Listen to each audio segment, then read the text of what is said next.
मैं हूं निरंजन सिंह और आप देख रहे हैं छात्र व्यू। तो आज हम तमिल और हिंदी के बारे में जानेंगे, विशेषकर तमिल के बारे में जानेंगे। हिंदी के बारे में इसलिए जानेंगे कि जैसे हिंदी से तुलना कर सकते हैं तमिल की। हालांकि दोनों लैंग्वेज अलग हैं, दोनों की अपनी प्रकृति है, अपनी विशेषताएं हैं। तो तमिल को जानेंगे जैसे हम जान पाएंगे कि तमिल कैसी लैंग्वेज है। तो तमिल में देखें हम तो तमिल में कुल मिला के 30 अक्षर होते हैं, जैसे 12 स्वर और 18 व्यंजन होते हैं। तमिल भाषा जो है तमिलनाडु, श्रीलंका, पुदुचेरी में बोली जाती है। श्रीलंका और सिंगापुर ने जो है राजभाषाओं में शामिल किया है। इन देशों में कई राजभाषाएं हैं, उनमें से तमिल एक है श्रीलंका और सिंगापुर में। इसके अतिरिक्त तमिलनाडु और पुदुचेरी की राजभाषा है तमिल। तमिल को जो है संविधान की जो 8वीं अनुसूची है उसमें 22 जो भाषाएं शामिल की गई हैं, उन भाषाओं में से एक भाषा तमिल भी है। सरकार ने वर्ष 2004 में तमिल को शास्त्रीय भाषा के रूप में वर्गीकृत किया था। शास्त्रीय भाषा के रूप में और भी शास्त्रीय भाषाएं हैं, उनमें से एक तमिल है। तमिल भाषा बहुत पुरानी मानी जाती है। इसका इतिहास 3000 वर्ष पुराना माना जाता है। तमिल भाषा को जो बोलने वाले लोग हैं उनकी संख्या 7 से 8 करोड़ बताई जाती है। 7 से 8 करोड़ लोग मातृभाषा के रूप में तमिल भाषा का उपयोग करते हैं। तमिल साहित्य का जो प्रारंभ होता है, तमिल भाषा में जो साहित्य लेखन की परंपरा जो प्रारंभ होती है वो 300 ईसा पूर्व से 300 ईस्वी के मध्य होती है। इसे संगम काल भी कहा जाता है। और इसे संगम काल कहा जाता है इसलिए इस दौरान जो ग्रंथ रचे गए तमिल भाषा में उसे संगम साहित्य भी कहा जाता है। वैसे अगर देखा जाए तो तमिल भाषा का जो अर्थ होता है, तमिल का जो अर्थ होता है उसका होता है मधुर।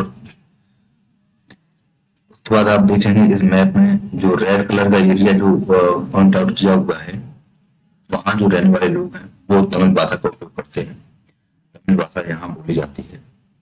उसके बाद हम देखेंगे कि जो हिंदी भाषा के जो शब्द हैं जैसे क, ख, ग, घ आदि के लिए तमिल भाषा में एक ही शब्द, एक ही चिन्ह या वर्ण का उपयोग किया जाता है, जैसे आप पहले में देखेंगे।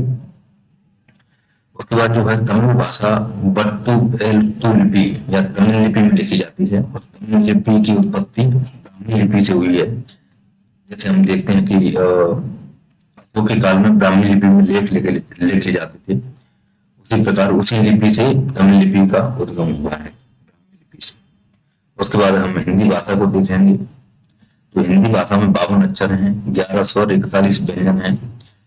इसका विकास जो है लंबे समय में हुआ है, लगभग 1000 वर्षों में इसका विकास हुआ है, क्रमिक विकास।